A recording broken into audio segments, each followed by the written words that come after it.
오늘 말씀은 근심이 변하여 기쁨이 되는 비결, 방법에 대해서 말씀드리겠어요. 근심이 변하여서 모든 우리의 근심이 변해서 기쁨이 될 수 있는 방법에 대해서 오늘 성경 말씀이 말씀하고 계십니다. 한번 그걸 알아볼까요? 우리가 왜 예수를 믿어야 하는가? 왜 우리가 주일날 예배드리고 교회에 다녀야 하는가? 왜 여러분은 오시나요? 교회 다니는 핵심은 무엇이냐면은 천국과 지옥이 있기 때문에 천국을 가기 위해서입니다. 또 하나는 천국을 살기 위해서예요. 두 가지입니다. 영적인 세계가 있기 때문에 우리가 이 자리에 오는 거예요. 만약에 그게 없으면 예배 드릴 필요가 없습니다. 지금도 대한민국에 정말 수백 개의 교회에서 수천 개의 교회에서 예배를 드리는데 왜 그렇게 할까요? 왜 많은 사람들이 주일날 시간을 내서 교회에 가서 예배를 드릴까요? 영적인 세계가 있기 때문이라는 거예요. 저는 오늘 여러분에게 이것이 얼마나 중요한지 그것을 좀 말씀드리고 싶습니다. 우리가 중요하게 바라봐야 될 것은 보이는 것이 아니고 보이지 않는 세상이다. 왜냐하면 보이는 세상은 잠깐이지만 보이지 않는 것은 영원하다. 우리 이거 성경 말씀 통해서 무지 많이 배웠죠. 이 세상에 살아가는데 내가 노력해서 될 것 같지만 되지 않는 일이 허다하다라는 겁니다. 내 마음대로 내 계획대로 하려고 해도 안 될 때가 있다라는 거예요. 왜? 보이지 않는 세계가 있고 보이지 않는 세계가 작동을 하기 때문에 보이지 않는 세계가 지금 나를 지배하는 거예요. 그래서 우리는 하나님이 필요한 겁니다. 내가 노력하면 다 될 것 같지만 보이지 않는 세계에 그 도움이 필요하고 그래야지 만남이 길이 열리고 계약도 성사되고 그리고 어떻게 해야 할지 하늘의 지혜가 생기는 거예요. 천국과 지옥이 있다라는 것을 믿으시기 바랍니다. 그것이 바로 교회에 나오는 가장 중요한 이유예요. 생각해 보세요, 여러분. 천국이 없다, 지옥이 없다. 그러면 여기 나올 이유가 있나요? 없습니다. 구원받고 천국 가는 것, 여러분이 여기에 있는 모든 분들이 천국 가는 것이 저의 사명이에요. 목사가 할 일이 바로 그거예요. 제가 목사가 된 이유도 아마 그걸 거예요. 여러분이 반드시 천국에 가야 된다는 게 바로 저의 사명이에요. 여기 계신 분 한 분 한 분 다 천국에 가시기를 간절히 소망합니다. 교회 10년 다니고 20년 다녀서 소용이 없어요. 이것이 딱 박혀 있어야 돼요. 이 확신이 딱 있어야 돼요. 이거 없으면 교회 다니나 마나요. 왜? 한 번 죽는 것은 정한 이치고 인간에게 정해진 것인데 그 후에는 무엇이 있다? 심판이 있기 때문입니다. 여러분 여기에다 동의하시길 간절히 바랍니다. 아멘. 물론 이 땅에서 사는데 잘 사는 것 중요하죠. 그렇지만 보이는 건 잠깐이라는 거예요. 저도 지금 나이가 50대인데 잠깐이에요. 제가 고난받았던 하나님 앞에 광야 시기가 12년인데 돌아보면 그 12년이라는 게 어마어마하게 길었거든요. 정말 제 인생이 다 간 것 같았거든요. 근데 돌이켜보면 제 인생이 한 부분밖에 안 되는 거 있죠. 여기 20대도 있고 60대도 있으시고 다양하게 있으신데 인생 어때요? 금방입니다. 천국은 두 가지가 있어요. 가는 천국이 있고요. 매일 살아가는 천국이 있어요. 우리가 이걸 꼭 알아야 돼요. 예수님께서 우리에게 천국을 주셨는데요. 왜 천국을 주셨을까? 우리가 이 땅을 살아가는데 천국으로 살기를 원하셔서 주신 거예요. 아이 꼭 죽은 다음에 가는 천국? 필요하지만 가장 중요한 게 뭐냐면 내가 오늘 지금 이 순간 지옥을 살지 않기 위해서 예수님이 오셨다는 거예요. 여러분 동의하십니까? 그것이 오늘 예수님께서 성경 말씀을 통해 하신 방법이에요. 너희의 모든 근심이 천국이 되게 할 것이다. 너희의 모든 걱정, 근심, 염려들을 기쁘게 만들 수 있다. 내가 그렇게 할 것이다 라고 말씀하고 있는 거예요. 여러분, 구원이 뭘까요? 10원 빼기 1원? 여러분, 구원이 있으세요? 100원은 있으시죠? 구원이 있으신가요? 여러분 안에 구원이 있으신가요? 저는 여러분 안에 구원이 있기를 간절히 원합니다. 이거 없으면 교회 다니는 안고 없는 찐빵이에요. 구원 없으면요, 아무 소용이 없어요. 저 일주일 동안 이 구원에 대해서 생각하는데 이게 설교가 자꾸 늘어나고 그래서 줄이고 오늘 아침까지도 제가 작업을 했어요. 너무나 중요한 이 구원. 많은 사람이 구원 받으세요. 그럼 아이씨 당신이나 받으세요. 그런 하찮은 구원, 다른 사람 무시하는 그 구원, 구원이란 무엇일까요, 여러분? 예수님은 구원하기 위해서 오셨어요. 하나님이 가장 바라시는 거는 우리가 행복한 거라고 말씀드렸죠. 우리가 행복한 거예요. 내가 행복한 거예요. 왜? 나 한 사람을 천하보다 귀하게 여기시는 분이 하나님이세요.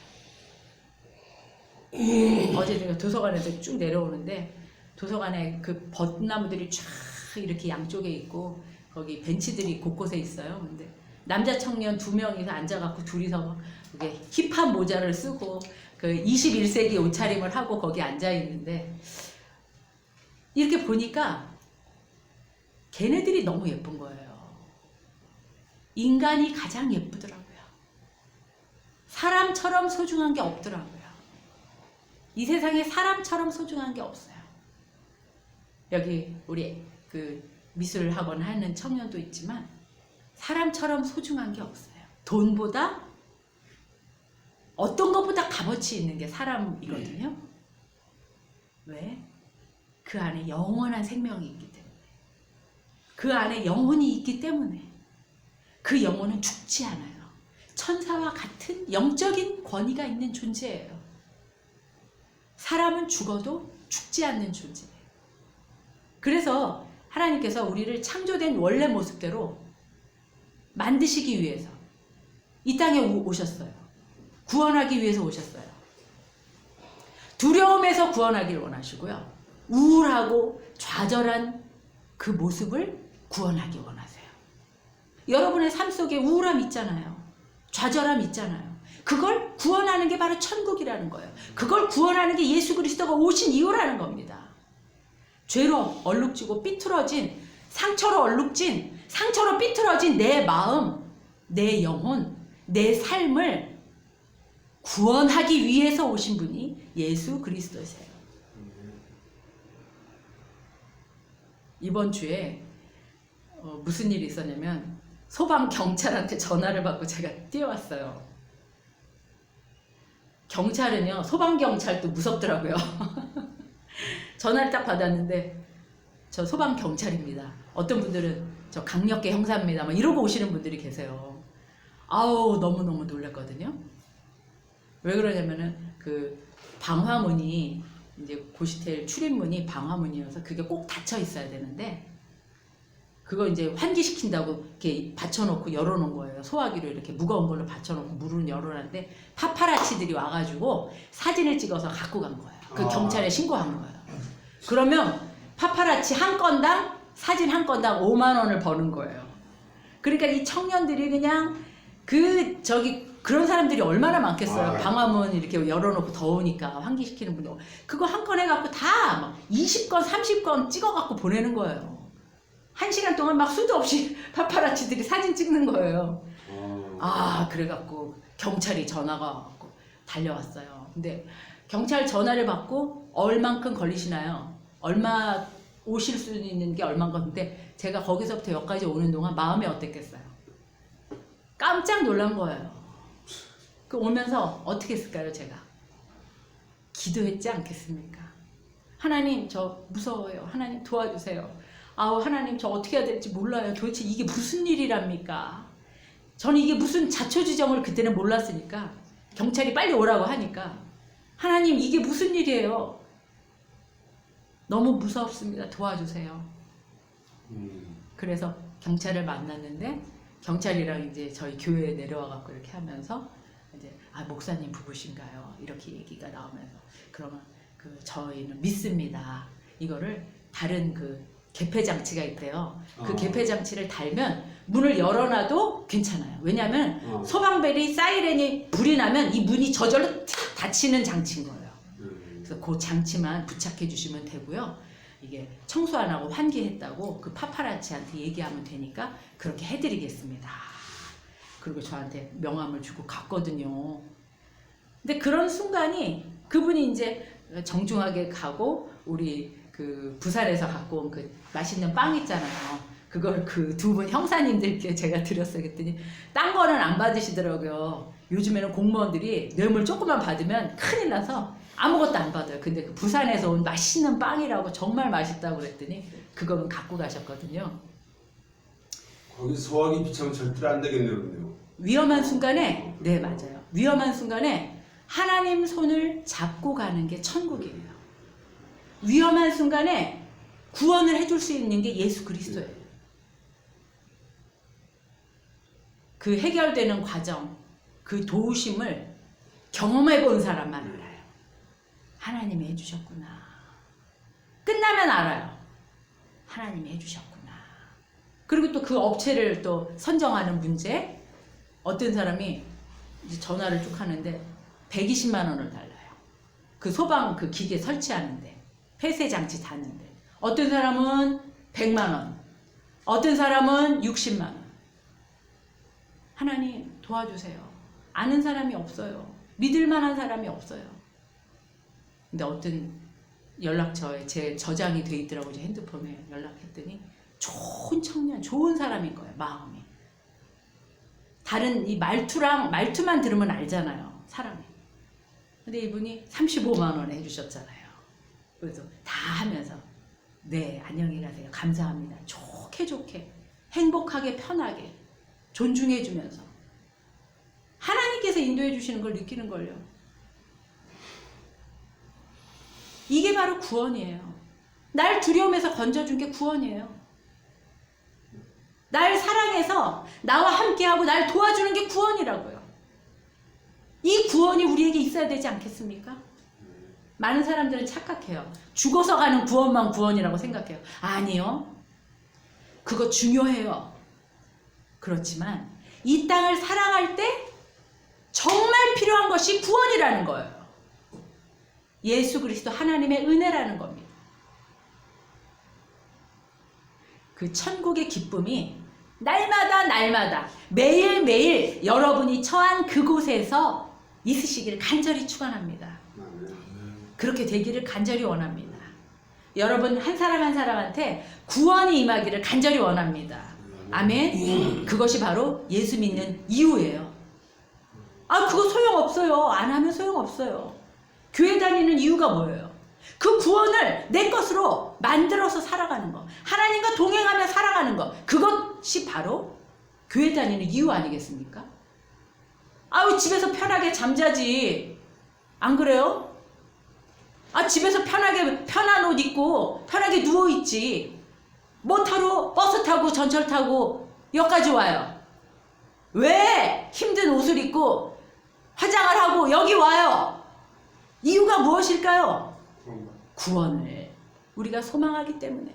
왜 구원을 주셨냐? 우리를 사랑하기 때문이라는 거예요. 이 땅에서 행복하기를 원하시는 분, 내 옆에 배우자보다 더, 나의 부모보다 더, 나의 친척 인척보다 더 하나님께서 원하시기 때문이에요. 힘들 때 힘들지 말라고 구원이 필요한 거예요. 외로울 때 외롭지 말라고 구원이 필요한 거예요. 두려울 때 두렵지 말라고 구원이 필요한 거예요. 구원의 삶을 우리가 누리기를 간절히 바랍니다. 그것이 천국의 삶을 사는 방법이에요. 오늘 성경 말씀에 제자들이 근심에 쌓여 있습니다. 예수님이 돌아가시기 전에 마지막 설교거든요. 오늘 16장 16절부터가 불안해서 떨고 있어요. 제자들이. 왜냐하면요. 3년 동안 예수님한테 충성하고 쫓아다녔잖아요. 그런데 이 예수님이 갑자기 이러시는 거예요. 나는 이제 떠날 거다. 이러시니까 얼마나 우왕좌왕 불안이 엄습했겠습니까? 남자들은요 여자랑 틀린 게 있대요. 뭐냐면은 뭔가에 충성하는 충성심이 강하다고 하더라고요. 남자하고 여자는 틀린 게 있대요. 여자는 그런 게 없는데 남자는 충성심이 있대요. 그래서 아마 그 예수님과 다니면서 수많은 기적도 받고 예수님의 그 자자한 명성을 누렸고 엄청난 환대를 받았습니다. 그리고 12명, 예수님까지 13명이 같이 몰려다니는 소속감을 얼마나 행복했을까요? 근데 이제 예수님이 떠난다고 하는 거예요. 얼마나 불안했는지 몰라요. 그 분리불안이라는 게 있어요.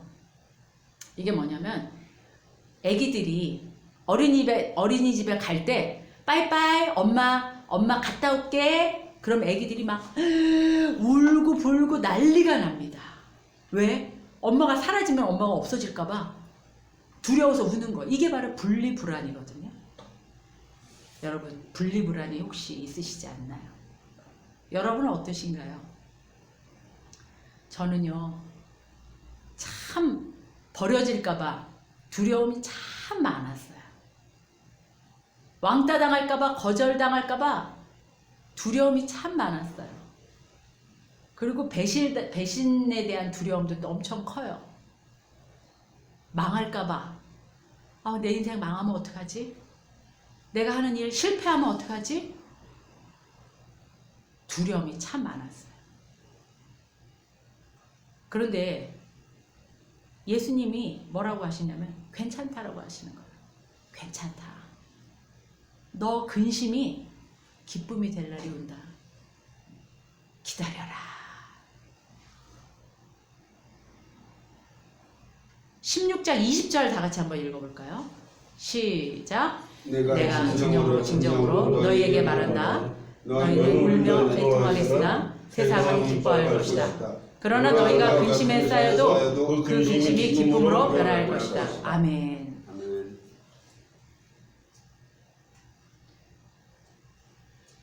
너희는 울고 애통하겠지만 세상은 기뻐할 거라고 했거든요. 세상은 누구냐면 예수님이 죽을 때 기뻐하는 사람들이 있어요. 바리새인, 율법학자, 유대인들은 기뻐서 난리가 났거든요. 예수님이 근데 미리 예언하신 거예요. 죽기 전에 미리 얘기하신 거예요. 진정으로 내가 너희에게 말한다. 너희는 내가 죽으면, 내가 떠나가면 울고 애통하겠지만 세상은 기뻐할 것이다. 그래서 너희가 근심에 쌓일 것이다. 그렇지만 근심에 쌓이지 않고 그 근심이 기쁨이 될 것이다. 왜? 왜 그럴까요? 그 예수님이 십자가에 돌아가시고 예수님이 부활하시고 또 다시 승천하시고 성령님이 오실 거기 때문에 그래요. 자, 그때 우리에게 주시는 것이 무엇이냐면 기쁨을 주신다고 얘기하고 있어요. 그런데 이 기쁨이 얼마나 큰 기쁨이냐면 해산의 고통이 잊혀지는 기쁨이에요. 그 옛날에 어르신들 애기 하나 나면 또 난다고 절대 안 난다고 하고 또 둘 낳고 또 셋 낳고 왜요? 다 잊어버려요. 애기 난 그 고통. 왜 남자들은 군대 얘기하잖아요. 군대 갔을 때가 가장 이 정신적으로 충격적인 거예요. 그때가 죽을 위기거든요. 근데 여자들은 만나면 또 애기 난 얘기 하거든요. 애기 난 얘기. 왜? 그때가 죽을 위기였거든요. 자기 인생에. 그만큼 힘들었는데도 또 아기를 낳는 이유는 뭐냐면 아기 키우면서 너무 예쁘기 때문에 그래서 또 낳고 또 낳는 거라는 거예요. 16장 22절 다 같이 한번 읽어볼까요? 시작. 이와 같이 지금 너희가 근심에 쌓여 있지만 내가 다시 너희를 볼 때에는 너희의 마음이 기쁠 것이며 그 기쁨을 너희에게서 빼앗을 사람이 없을 것이다. 자, 예수님이 주시는 기쁨이란 게 이 정도의 기쁨이라는 거예요. 모든 고통을 다 그냥 없어지는 기쁨. 그 고통스러웠던 시간이 다 없어지는, 다 잊어지는 기쁨이라는 거예요.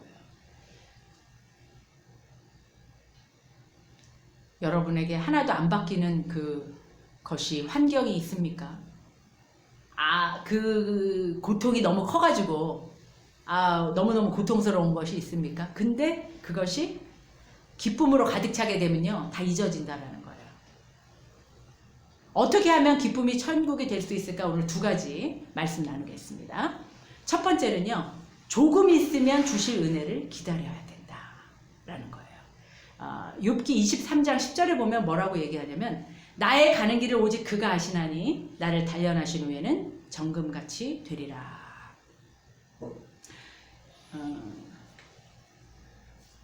사춘기 아이들을 키울 때 또 집안에 먹을 것이 없어서 사람에 대한 고난, 아무리 노력해도 개선되지 않는 사람 관계가 너무 힘들었었던 적이 있어요. 그때 정말 예배를 얼마나 드리러 다녔는지, 주일 예배, 새벽 예배, 수요 예배, 금요 예배, 그리고 또 제가 나무 모임의 리더도 했었거든요. 그럼 일주일에 한 번 모이면 저희 집에 다 오거나 이제 집집마다 돌아가면서 예배 드릴 때 또 그런 일도 했고, 그 다음에 또 행정 간사 일도 했었어요, 교회에서. 그렇게 하나님 앞에 봉사하고 그렇게 기도하고 새벽에 일어나서 기도한다는 게 보통 어려운 일이 아니거든요. 새벽 기도 반주를 그래서 제가 일부러 맡았었어요. 그런데 그렇게 기도해도 환경이 변하지 않는 거예요. 그래서 어떤 분이 그런 얘기를 하는 거예요. 아니, 정말 내가 봤을 때는 정말 이해가 안 된다. 전희정 목사 보면 정말 순수하게 진실하게 기도하는 것 같은데 왜 가난하냐? 왜 계속 변화가 없냐? 환경이. 그런 말을 들었을 때 제 마음이 무너지는 것 같았어요. 너무 부끄러웠었어요. 내가 예수 믿는다는 게 창피하더라고요. 근데 어느 날 주일날 봉사하러 가는데 길가에 핀 꽃들이 이렇게 지금처럼 봄이었나 봐요. 아침 햇살이 쫙 비치면서 꽃들이 막 있었어요. 근데 그 꽃들을 보면서 말씀이 생각났어요. 들에 핀 꽃도 내가 입히고 키우거늘 너일까 보냐. 그 말씀이 생각이 나더라고요. 알겠습니다, 하나님. 하나님이 저를 알고 계시다면 괜찮아요. 하나님이 저의 형편을 다 보시고 알고 계시다면 저는 믿겠습니다. 하나님이 저를 언젠가 축복해 주실 것을 믿겠습니다. 하나님이 아시면 괜찮아요. 이런 고백을 제가 드린 적이 있어요. 하나님이 나를 사랑하시고 나를 돌보신다는 그 확신만 있으면 내 환경이 하나도 안 변해도 괜찮아요. 이렇게 얘기한 적이 있습니다. 오늘 제자들은 기다려야 됐었어요. 16절부터 16, 17, 18절까지 한번 읽어볼까요? 시작. 조금 있으면 너희는 나를 보지 못할 것이다. 그러나 또 조금 있으면 나를 볼 것이다. 그의 제자 가운데서 몇몇이 서로 말하였다. 그가 우리에게 조금 있으면 나를 보지 못하게 되고 또 조금 있으면 나를 볼 것이다 하신 말씀입니다. 내가 아버지께로 가기 때문이라고 하신 말씀은 무슨 뜻일까? 그들은 말하기를 도대체 조금 있으면 나를 말씀 무슨 뜻일까? 우리는 그가 무엇을 말씀하는지 모르겠다 했다. 여기서 예수님이 말씀하세요. 조금 있으면. 지금이 아니라는 거예요. 조금 있어야 된다는 거예요. 왜? 내일 예수님이 내가 십자가에 죽어야 되거든요. 내가 십자가에 매달려서 9시부터 3시까지 십자가에 못 박혀서 피가 다 빠질 때까지 처참한 그 십자가 형틀에서 사형 당할 때까지 시간이 필요하거든요. 그리고 나서 3일 후에 부활할 시간이 필요하거든요. 그리고 부활하셔서 40일 동안 이 땅에서 제자들과 함께 지낼 시간이 필요하거든요. 그리고 하늘로 올라가시면서 마지막에 말씀하셨어요. 내가 이제 올라가고 대신 너희에게 성령을 주리라. 성령을 너희에게 선물로 주리라 말씀하시거든요. 성령이 내려질 때까지 기다리는 시간까지 필요하거든요. 우리는 지금 하기를 원합니다. 지금 당장 막 확 변하기를 원해요. 근데 아니에요. 제가 그 광야 시기를 12년을 걸렸어요. 12년 동안을 그 생활을 했거든요. 조금 있어야 합니다. 다 과정이 필요해요. 기다려야 해요. 아기가 갑자기 걷지 못합니다. 아기가 태어나자마자 걷는 거 보셨어요? 조금 있어야 돼요. 뒤뚱뒤뚱 아장아장 걷다가 넘어지면서 그 다음에 뛰면서 성장할 시간이 필요합니다. 중딩, 고딩이 갑자기 기업의 CEO, 사장이 되는 거 보셨어요? 실패하고 넘어지고 배신당하고 사기당하고 상사한테 까이고 눈물 흘려보고 이런 시간이 다 필요해야 되지 않겠습니까? 우리가 하나님한테 하나님의 그 기쁨을 받는 데는 과정이 필요해요. 성장이 필요하고 성숙이 필요합니다. 그렇지만 지금 포기하면 안 돼요. 조금 기다려야 돼요. 그 과정이 여러분에게 꼭 있으시길 간절히 바랍니다. 아멘. 하나님을 알아가게 되고요. 조금 있으면 아, 예수님이 이렇구나 알게 되고요. 조금 있으면 아, 이것이 바로 성령님이 나를 도와주신 거구나. 아하, 하나님은 이렇게 일하시는 분이구나. 아하, 이것이 하나님이 기뻐하는 일이구나. 내가 이렇게 가야 되는구나. 알게 된다라는 거예요. 조금 있어야 합니다. 괜찮아요. 하나님이 우리를 아시기 때문에 내 형편과 처지를 아시면 그거로 되지 않겠어요, 여러분? 조금 있으실 수 있겠죠? 아멘. 참으실 수 있겠죠? 네. 하나님을 믿고 기다리는 여러분 되시기를 간절히 바랍니다. 아멘. 그것이 구원의 과정이에요. 기다릴 수 있으시겠죠? 아멘. 아멘. 저하고 끝까지 기다리시길 바랍니다. 아멘. 두 번째, 마지막. 방향 전환을 해야 돼요. 우리 눈의 초점이 주님으로 바뀌어야 돼요. 위계 질서가 바뀌어야 돼요. 이 미금에 가면 지구촌 교회라는 교회가 있는데 거기 침례교회거든요. 우리나라 침례교회 중에서 제일 큰 교회예요. 거기 심우하는 목사님이 이동원 목사님이라고 계세요. 아주 훌륭하신 목사님이세요. 근데 얼마 전에 그분 아드님이 대장암 4기의 진단을 받고 죽었어요. 나이가 44살. 아들이 대장암 말기라는 소식을 듣고 목사님이 하나님 앞에 간절히 기도했다고 합니다. 하나님, 기적을 베풀어 주세요. 치료해 주세요. 아무리 기도해도 아닌 것 같은 느낌이 들더래요. 아들이 죽을지도 모른다는 그런 마음을 주시더래요. 그때 갑자기 정신이 번쩍 들더래요. 이 목사님이 평생 목회를 하고 한국에서 가장 큰 침례교 대형교회를 만드신 목사님이 아들이 죽는다고 하니까 정신이 번쩍 나더래요.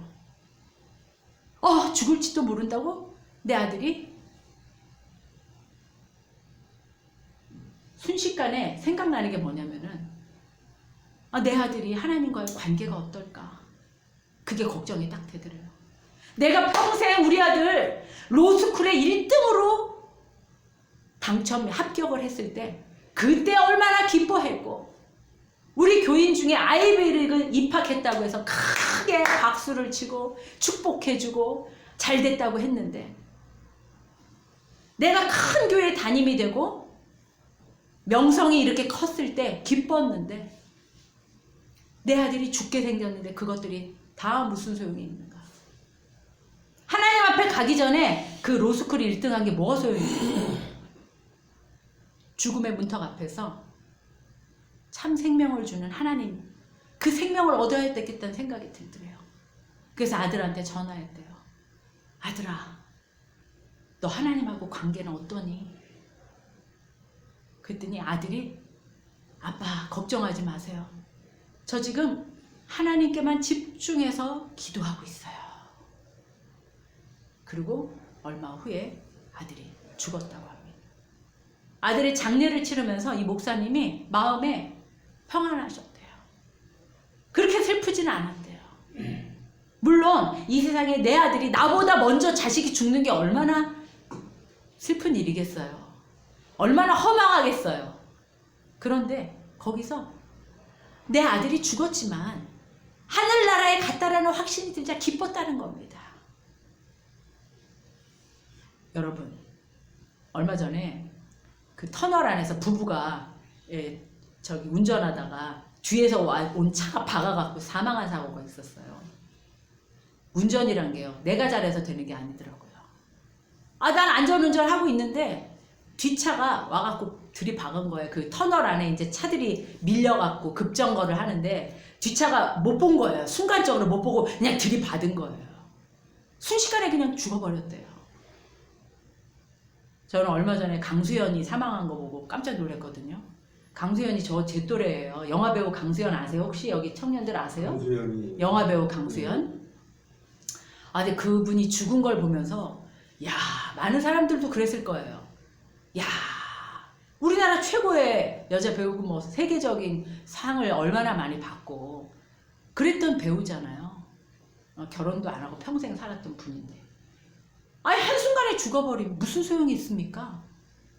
허망하잖아요. 요즘에 이상기후가 엄청 나가지고요.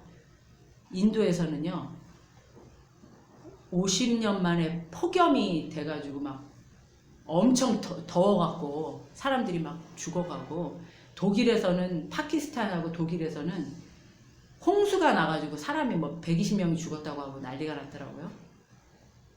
요즘 정세가 어떻습니까, 여러분? 러시아하고 우크라이나 전쟁 중인데 지금 유럽 연합들이 나토에다 가입을 하고 있어요. 왜 우리가 어렸을 때 배운 게 스위스는 중립국가라고 배웠잖아요. 스위스는 공산국가도 아니고 민주국가도 아니고 중립국가였어요. 200년 동안 중립국가였거든요. 그런데 스위스가 변했어요. 유럽연합에 가입을 하려고 하는 거예요. 그러면 어떻게 되는 줄 아세요? 러시아가요, 너희들 유럽끼리 똘똘 뭉쳐서 나를 상대하려고 그래? 러시아 푸틴이 이제 대결을 구도가 가고 있어요. 그 미사일, 그 뭐 핵을 쏠 수가 있는 거예요. 김정은 중국하고 다 연결이 돼 있잖아요. 지금 경제 대공황이 온다는 우려가 많습니다. 금리가 오르고요. 물가가, 인플레가 엄청나게 오르고 있고요. 주식이 폭락하고 있고요. 여러분, 예전에는요, 주님이 오신 날 말세 이런 거 얘기하면요, 이단이 한다고 얘기했고, 이단, 또 신천지가 하도 그런 얘기를 많이 해서요, 요즘 교회에서 주님이 오시는 재림, 심판의 날 이런 거 얘기 안 해요. 괜히 이단처럼 취급받을까봐요. 가장 중요한 거 얘기 안 해요. 여러분, 오늘 저는 여러분한테 묻고 싶습니다. 죽을 준비가 되셨나요? 그게 내 안에 꼭 있어야 돼요. 죽을 준비가 돼 있어야 돼요. 언제든지 내 영혼 하나님께 갈 수 있는 준비가 돼야 됩니다. 구원을 얻는 방법은요, 하나님의 창조 질서에 내가 있어야 돼요. 여러분, 우주는요, 질서가 있어요. 무질서하지 않아요. 태양을 중심으로 수성, 지구, 화성, 금성, 토성 돌고 있죠. 태양계. 달도요, 지구를 중심으로 돌고 있어요. 질서가 있습니다. 우리 인간은요, 하나님보다 나를 우선하면 안 돼요. 내 위에 하나님이 있다라는 질서를 갖고 있어야 해요. 그것이 우주의 질서입니다. 오늘 제자들이 슬픔에 잠겨 있을 때 예수님께서 기쁨을 줄 건데, 그 기쁨이 해산한 여자의 고통을 다 잇는 엄청난 기쁨을 줄 거라고 얘기하고 계셔요. 그 기쁨이 우리의 기쁨이 되길 원합니다. 16장 22절 마지막 읽고 마치겠습니다. 16장 22절 시작. 이와 같이 지금 너희가 근심에 쌓여 있지만 내가 다시 너희를 볼 때에는 너희의 마음이 기쁠 것이다. 그 기쁨을 너희에게서 빼앗을 사람이 없을 것이다. 아멘. 여러분, 주님이 우리를 보실 날이 와요. 내가 다시 너희를 볼 때에는 분명하게 얘기하고 계세요. 내가 너를 볼 때, 너도 나를 볼 때. 다른 세상에 눈 돌리지 마시고요. 내가 주님을 바라볼 때 주님이 주시는 기쁨을 내가 얻을 수 있어요. 주님이 나를 보고 계시는데 나는 딴 데 보고 있으면 어떻게 기쁨을 얻습니까? 내가 다시 너희를 볼 때에는 너희의 마음이 기쁠 것이며 그 기쁨을 너희에게서 뺏을 사람이 아무도 없게 될 것이다. 참된 기쁨이에요. 여러분, 북한 지하교회 교인들 죽음을 무릅쓰고 예배하고 있어요. 왜요? 죽는 것보다요, 그 예배할 때 기쁨이 더 커서예요. 주님을 만난 그 기쁨이요, 세상보다 커서 그래요. 여러분, 이슬람 요르단 지역에 선교 다니시는 목사님 계시는데 거기서 순교하는 분들 계시거든요. 순교해도 괜찮아요. 왜요? 예수님을 만난 기쁨이 더 커서 순교도 가능한 거예요. 여러분, 근심이 변해 기쁨이 되는 방법 2가지 오늘 말씀드렸습니다. 첫 번째, 기다릴 때 믿고 기다리는 여러분 되길 바랍니다. 그때 기쁨이 있을 것입니다. 2번째, 주님과 눈 맞추시길 바랍니다. 나의 초점이, 방향이, 나의 가치관이 하나님께로 향하길 바랍니다. 그때 비로소 우리는 주님이 주시는 기쁨을 얻게 될 것이고, 그 기쁨은 순교할 때까지, 순교하기까지도 순교가 더 쉬울 만큼 기쁜 기쁨이 될 것입니다. 세상이 줄 수 없는 기쁨이라 그랬거든요. 우리는 성장할 거예요. 영적으로 성장할 거예요. 그 기쁨을 알아가시고, 요만큼 기쁨을 경험했다면 기쁨을 점점 알아가셔서 그 기쁨을, 큰 기쁨을 다 누리시기를 간절히 축원합니다. 기도하시겠습니다. 주님 감사합니다. 세상이 알 수 없는 기쁨을 저희에게 주시겠다고 말씀하신 것을 믿습니다. 세상이 알 수 없는 그 큰 기쁨, 근심이 변하여 우리의 모든 근심이 변하여 기쁨이 되는 우리의 삶이 되도록 축복하여 주시옵소서. 예수님의 이름으로 기도했습니다. 아멘.